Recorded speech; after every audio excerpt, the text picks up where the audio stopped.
Ndogwena Messiamero. Notre pays est malade.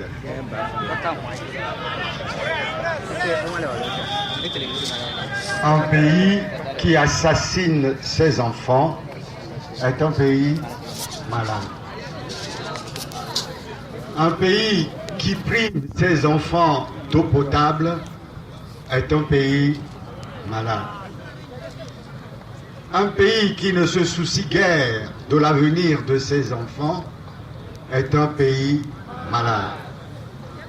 Un pays qui ne prend pas en compte les problèmes de santé de ses enfants est un pays malade.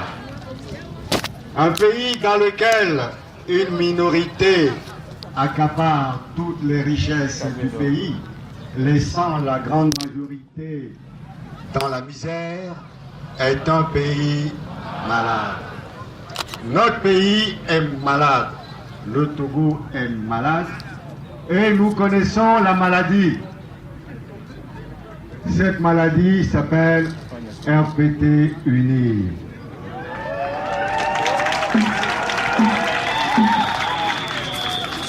Pour soigner notre pays, nous devons renvoyer ce régime. Si nous voulons que notre pays soit guéri, nous devons tous nous mobiliser pour que le régime RPT UNIR s'en aille. Akwenami. Zare amang la déclaration en ami. Ni mune voir. On la va demain ami. Les protocoles demain. Les câbles demain. Kudo élevé. Élevé même. Déclaration CAP 2015.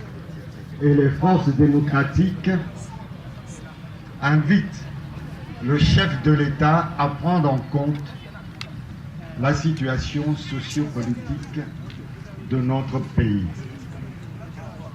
Ce jour, 11 mars 2017, l'ANC, la CDPA, les DSA, le PSR, l'UDS Togo et leurs militants réunis au sein de CAP 2015, ainsi que les autres forces démocratiques comprenant des partis politiques, des organisations de la société civile, des organisations de défense des droits de l'homme, la Ligue de défense des droits des étudiants et les populations togolaises de Lomé et ses environs se sont massivement mobilisés pour dire non à la malgouvernance et à la politique de la terreur du régime RPT UNIR, dont les effets désastreux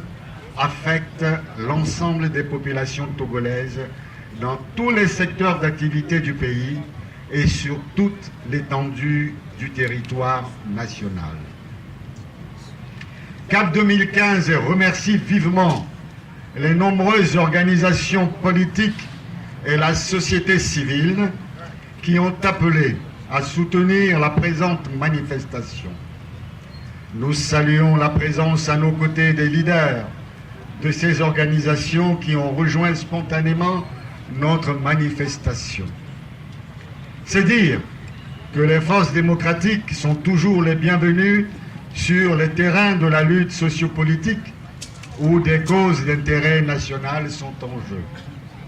L'envergure, l'efficacité et la portée des manifestations politiques spontanées, comme dernièrement encore celle du 28 février 2017, nous enseignent que la défense d'une cause juste invite à se jeter tout aussi spontanément dans la bataille commune, sans autre motivation que l'intérêt général. Bienvenue donc à tous ceux qui ont fait le déplacement de ce jour. C'est un peuple mécontent qui vient en ces lieux crier sa colère et son indignation. Une colère légitime une colère exacerbée par le spectacle révoltant de notre compatriote, le jeune Alabi, qui vient d'être porté en terre, froidement abattu par un tir des forces armées togolaises déployées prétendument à des fins de maintien d'ordre. Nous sommes donc tous rassemblés ici aujourd'hui pour fustiger une fois encore les dérives du régime RPT UNIR et dénoncer les travers outrageux et affligeants d'une malgouvernance patente. Une malgouvernance qui se traduit notamment par la liquidation méthodique des libertés publiques, notamment la poursuite de la fermeture des journaux, des stations de radio et de télévision, les menaces, les agressions, les intimidations exercées par le pouvoir RPT UNIR à l'encontre des journalistes et autres professionnels des médias qui sont molestés, embastillés et torturés dans l'exercice de leurs fonctions. L'usage systématique de la brutalité policière et le recours délibéré aux forces armées togolaises pour réprimer dans le sang des manifestations publiques pacifiques de population au Mali. Le refus obstiné de mettre en œuvre les réformes politiques et électorales prévues par les 22 engagements et l'accord politique global APG. Le refus d'organiser des élections locales malgré les engagements pris et la poursuite de la mise en place de délégations spéciales illégales et anticonstitutionnelles. Les hausses successives, injustifiées et abusives des prix des produits pétroliers.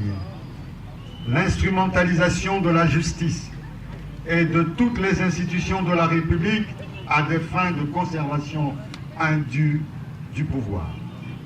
La corruption généralisée de l'ensemble des administrations et des sociétés d'État, le pillage systématique des ressources publiques par une minorité, le maintien en détention de militants et sympathisants de l'opposition et la garantie de l'impunité aux auteurs de violations graves et avérées des droits humains ainsi que auteurs de crimes économiques flagrants.